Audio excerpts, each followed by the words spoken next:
How's it going, everybody? Too Spooky here, and in this video, we're counting down 10 facts about one of my new favorite series, Dandadan. A series about Okarun, an occult-obsessed boy who doesn't believe in ghosts, and Momo Ayase, a psychic girl who doesn't believe in aliens, who team up together to face the supernatural phenomenon they encounter.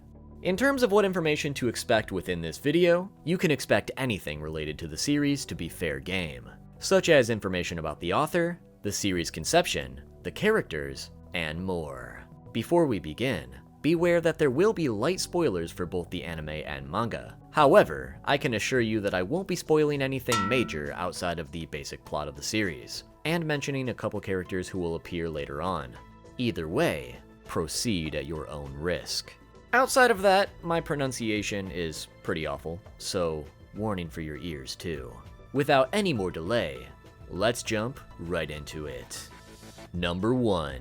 Dandadan began on April 6th of 2021, and is currently ongoing, with 15 volumes released at the time of making this video. The series is written and illustrated by Yukinobu Tatsu, and serialized in Shonen Jump Plus's online website and app, becoming an overnight hit with the release of only the first chapter, as it was viewed over 1 million times in only the first 48 hours. As of November of 2023, the manga has over 3.2 million copies in circulation, although, with the series' continued success, that number is likely a lot more. Additionally, an anime adaptation is coming in October of 2024, animated by Science Sadu, and directed by Fuga Yamashito. Prior to the anime's release, the first 3 episodes will be receiving a theatrical release starting August 31st, called Dandadan, First Encounter. So if you're viewing this video shortly after its release, make sure to grab your tickets before it's too late. Number 2. Prior to the creation of Dandadan, Yukinobu released the following stories. But as a quick note, before he went by the name Yukinobu Tatsu, he instead called himself Yukinobu Ryu. Yukinobu would officially make his debut at the age of 25 years old in 2010, with the serialization of Seigi no Rokugo in Monthly Shonen Magazine, which was a science fiction manga about a boy named Shota Miyoshi, who suddenly meets a mysterious robot named Rokugo, with the two of them joining forces to become the mecha hero Xeno 9. Sadly, Seigi no Rokugo was short-lived, being cancelled after only 2 volumes in less than a year. 2 years later, in 2013, Yukinobu would release his next serialization called Fireball in Monthly Shonen Magazine once again. Fireball was a baseball manga that lasted for 5 volumes before being cancelled after about a year and a half. Apparently, this cancellation led to a bit of bad blood between Yukinobu, his editor, and the head of Monthly Shonen Magazine. So Yukinobu decided to seek out another magazine as a result, turning his eye towards Jump SQ. Upon joining the ranks of Jump, Yukinobu would be assigned the editor, Hayashi Shihei, who knew immediately that Yukinobu was extremely talented, and would one day make it big in the manga world. Now in Jump SQ, Yukinobu would end up releasing 2 one-shots in 2015, Renai Saibaiho, a romance story about a girl named Kinoko with a mushroom-shaped haircut, her boyfriend Shiro, who is notably obsessed with mushrooms, and their troubles in paradise. And also Kami-sama no Iru Machi, another romance story about a boy named Chiko who lives with a godlike girl named Lily, and their shenanigans that follow. Upon working as an assistant in the years to follow, which we'll talk more about in the next fact, Yukinobu would release another one-shot in 2019, titled Yamada Kiki Ipatsu, a story about a girl named Yamada Kiki, who is in charge of protecting the world from giant monsters. She trains every day with her childhood best friend, Tsuyoshi, but unbeknownst to him, she is head over heels in love with him. Then, after many years of failed serialization attempts, Dandadan would officially be serialized in 2020, and release in April of 2021, and the rest is history. Number 3. Yukinobu didn't initially want to become a mangaka growing up, however they were a big fan of manga in their youth, and instead lived a semi-normal life later attending university. However, after graduating, he was unable to secure a salaryman position, and was forced to work a dead-end job at a local convenience store open 24/7. During the downtimes and some of the later hours, he would begin scribbling drawings on the back of receipt paper. One day, his manager saw him drawing and said, "You draw really well. You should become a mangaka," which would be the trigger for Yukinobu to begin pursuing a career as a mangaka. Finding inspiration in series like Gundam, Dragon Ball, Ultraman, Spriggan, Berserk, Arms, and Lampo the Hypersonic Boy. However, he is namely inspired by film in terms of writing and direction, one of his personal favorite films being Sharknado, and other similarly trashy movies for that matter. After taking on the daunting task of this new career path, he would take the very first step by submitting a 100-page story to a contest, deciding to draw his own Gundam spin-off, which was done completely in pen, ignoring all the basics of manga production, as Yukinobu had no experience drawing manga whatsoever. As you could probably expect, his story wasn't selected for any awards. However, after the fact, the editorial team in charge of the contest approached him to see if he would be interested in any assistant work, which Yukinobu graciously accepted, as he figured this would be his ticket into the manga industry. His first assistant job being on the manga, Mobile Suit Gundam, We're Federation Hooligans, by Sono Yoshihito in 2009. Yukinobu would then continue working various assistant jobs in between his own serializations and one-shots, until he ran into some serious financial issues in 2016, as some of his previous assistant gigs were refusing to pay him, essentially forcing him to work for free. So rightfully getting very frustrated by this treatment, Yukinobu would ask his editor if he had any assistant openings for other mangaka that he was in charge of that would actually pay him for his work. His editor then referred him to an up-and-coming mangaka who was just about to start his first serialization. That mangaka being none other than Tatsuki Fujimoto. Soon after, Yukinobu would become Fujimoto's assistant, starting with the very first chapter of Fire Punch, and continued to be his assistant all the way up to the final chapter of Part 1 of Chainsaw Man in late 2020, working alongside other assistants who would end up becoming popular mangaka in their own right, such as Yuji Kaku, who would go on to write Hell's Paradise, and also Tatsuya Endo, who would go on to write Spy X Family. So I'm not exactly sure what Fujimoto was feeding those guys, but it seems that every assistant who used to work for him would go on to create immensely popular series of their own. Truly one of the few guaranteed paths to success in the modern manga industry. In addition to that, over the course of Fire Punch and Chainsaw Man's serialization, Yukinobu would also become Yuki Kaku's assistant for Hell's Paradise, and begin working on various story concepts of his own in an attempt to get another serialization, but to no avail. His editor would go on to comment that some of these concepts included stories they dubbed the Beastman Project, the Robot Project, and the Jiangxi Project, all of which he thinks were great concepts that could still end up becoming great serializations in the future. But due to his constant rejections with these projects and more, Yukinobu would end up falling into a depressive state where he felt he couldn't draw anything at all. Upon consulting his editor with these troubles, Shihei had an epiphany and said, "Why don't you just try drawing freely without thinking about anything?" So Yukinobu got to work and started drawing purely on impulse with no story in mind, instead deciding to use one of his various log lines, which are basically descriptions of a manga's concept in a single sentence. After flipping through his notebooks filled with them, he came across one of his notes that said, Sadako vs. Kayako would be interesting. So he thought, I guess I'll do that, which is how the occult theme was decided upon. After finishing what would become the basis for Chapter 1 of Dandadan, he brought it to his editor who saw its potential immediately. And following a serialization meeting in 2020, it was official that Dandadan was getting serialized in Jump Plus. However, before Yukinobu would actually release Dandadan to the public, he felt he had unfinished business, as he had been working on both Chainsaw Man and now Hell's Paradise from the beginning of both of their serializations. And with the news that both series were reaching their conclusion, he wanted to stay on the ship to the very end as an assistant for both series to express his gratitude. In the meantime, Yukinobu carefully crafted the first few chapters of Dandadan in his free time to make them as perfect as possible. And following the conclusion of Chainsaw Man Part 1 in late 2020 and Hell's Paradise in early 2021, Yukinobu began working exclusively on Dandadan's serialization, which would officially release on April 6th of 2021.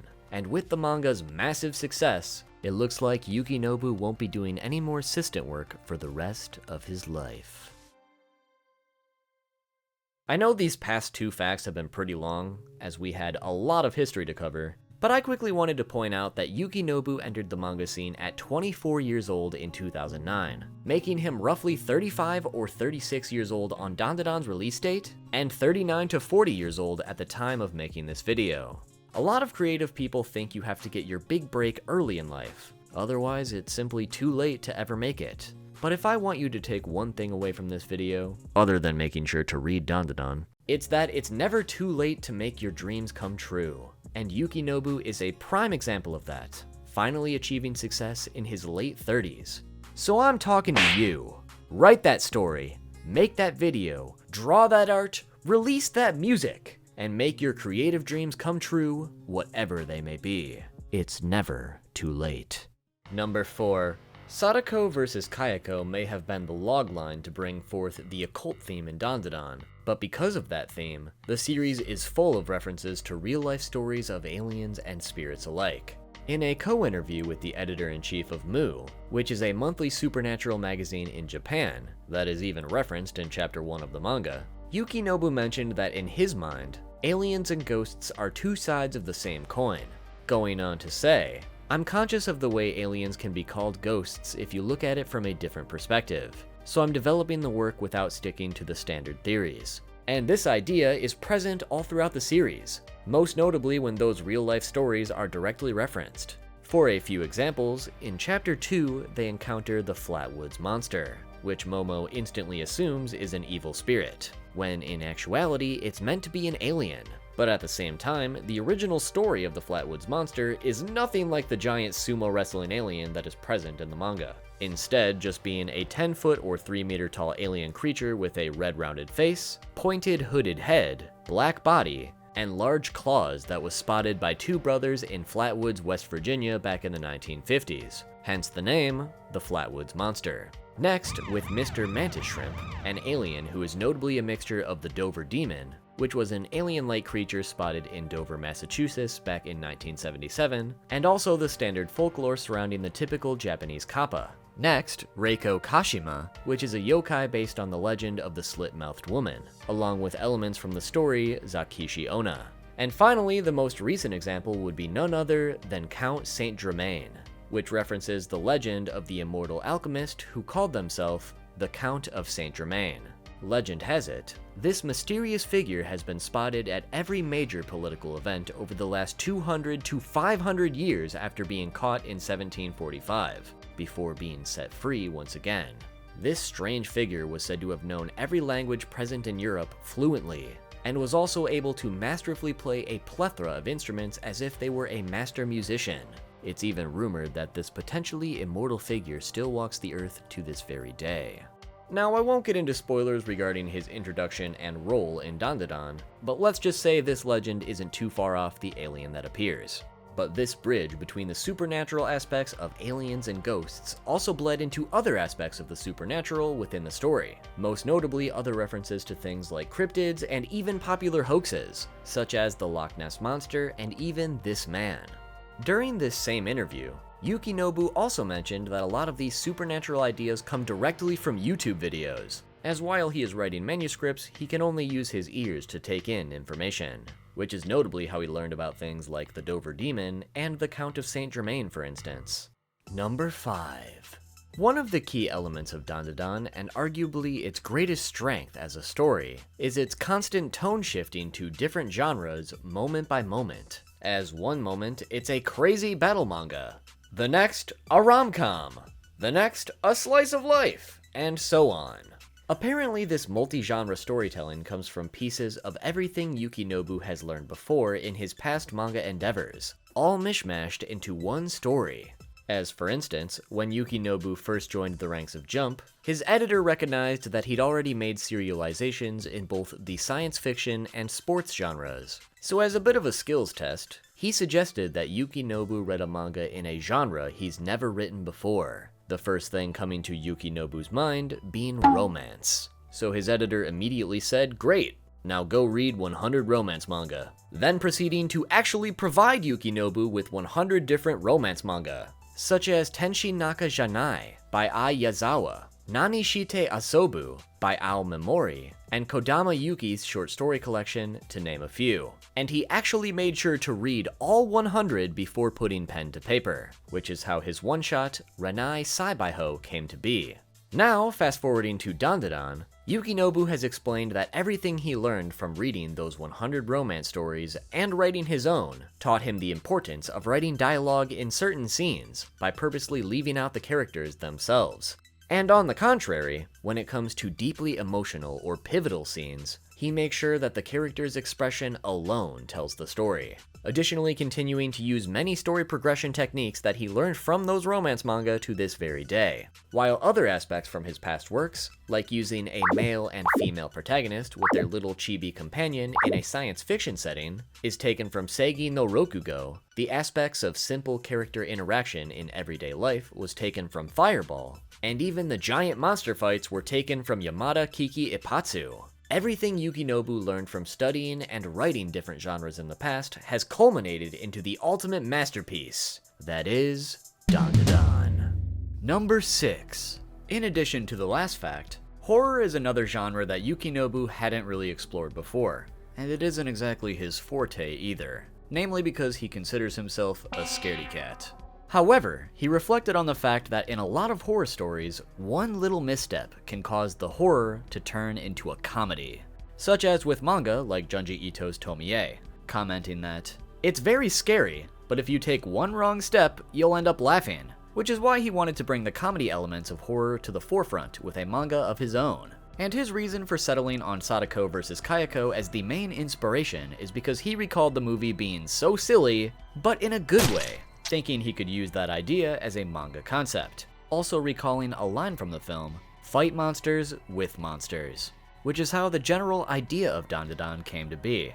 However, in most cases, stories of Japanese spirits usually involve some sort of immensely sad backstory, which is why Yukinobu decided on a broad occult theme with the inclusion of aliens and the like, so that every enemy he introduced didn't require a depressing background, and were instead fighting for their own unique reasons.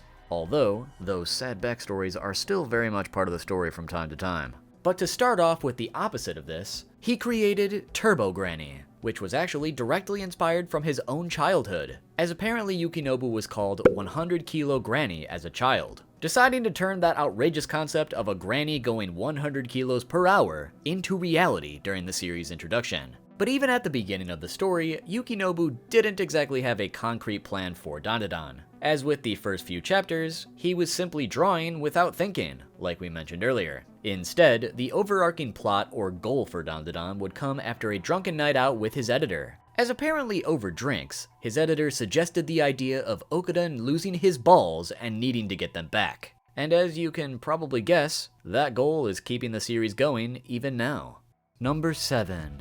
Dandadan's anime has been in the works since shortly after the manga was released, as renowned anime producer Hiroshi Kame, who has produced numerous anime such as My Hero Academia, Ajin, and Fire Force, was eager to make Dandadan into an anime shortly after reading it, as he was absolutely blown away by it. However, he recognized that such a unique, dynamic manga would be difficult to adapt correctly, and spent a considerable amount of time searching for the correct studio to do the story justice, eventually recognizing Science Sadu as the perfect studio to make it happen.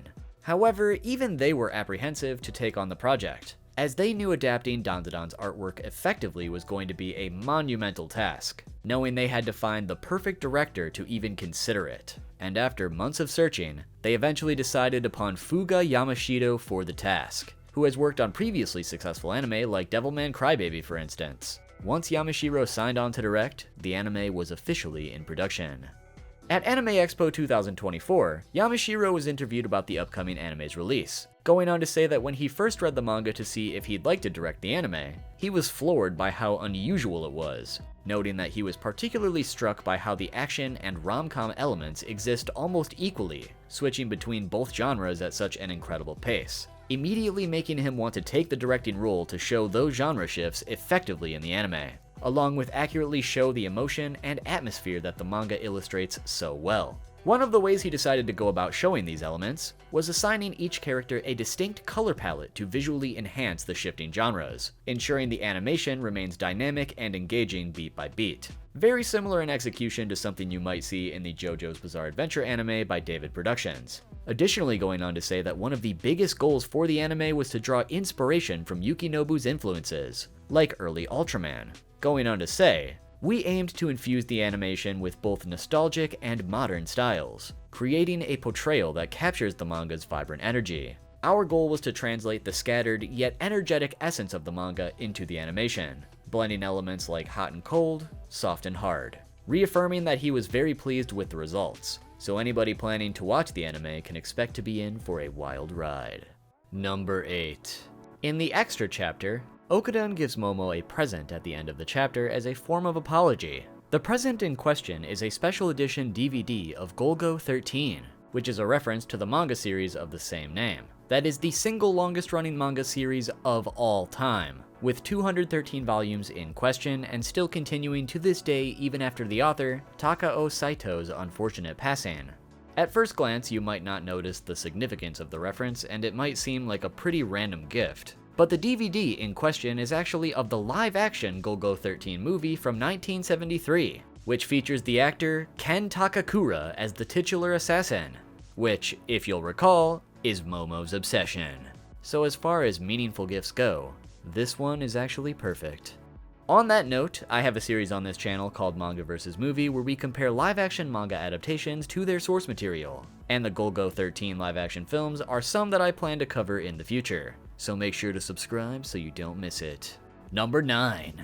In addition to the last fact, Dandadan is oozing with references to various anime and manga, tokusatsu, video games, and movies. For some examples, once Gigi realizes that getting splashed with hot and cold water is what swaps between the evil eye, he starts singing the lyrics to the first opening theme of Ranma Half, where the main character swaps between a male and female body when splashed with hot and cold water as well.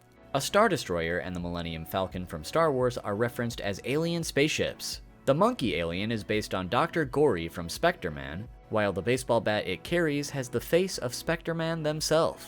Gigi mentions playing the video game Super Smash Bros. And later wears a t-shirt that references the manga series Yagan. Arya uses a lotion called SKK Gold Experience, which is a reference to Giorno's stand from Part 5 of JoJo's Bizarre Adventure, not to mention the other JoJo's reference with all the seeing a person's face in the kaiju's mouth is a reference to the manga series Dorohedoro, while the kaiju suit itself is based on Gamora from Ultraman, and the Serpo's true forms are a reference to the Dada aliens from Ultraman as well, among many other references all throughout the series. So make sure to keep those eyes open. The truth is out there. And finally, number 10. For the final fact, I wanted to touch upon the future of the series, as back in late 2022, Yukinobu stated in an interview that the ending for Dandadan has already been decided. However, he continued by saying that the path to reach that ending has not yet been decided, as they're currently laying all the foundations stone by stone. So with that said, it appears as though you can expect to continue enjoying Dandadan for potentially many years to come, as while there may be a light at the end of the tunnel, there's no signs of slowing down anytime soon. Oh, you thought we were done? Well, golly, do I got one bonus fact for you guys. You may have already noticed this from various clips throughout the video, but Yukinobu draws everything traditionally with ink and paper, only scanning them digitally later to allow his assistants to make small fixes. This is extremely impressive because these days most mangaka draw completely electronically with the shift towards new technology, as it's not only more cost effective for supplies and just overall more efficient as it allows tons of room for error, but Yukinobu still goes the completely traditional route, which makes all of their incredible art just that much more impressive in my opinion. But there you have it everybody, 10 or 11 things you probably didn't know about Dandadan. Hopefully you enjoyed the video and learned something new. If you did, make sure to drop a like. While you're at it, be sure to comment what series you'd like to learn about next and subscribe with notifications on so you don't miss the next one. Like I said at the beginning, Dandadan has become one of my new favorite series, so I was just super ecstatic to make a video about it. I'm a big fan of horror in general, and have even seen a UFO myself and done some ghost hunting of my own in the past. Laugh with me, will ya?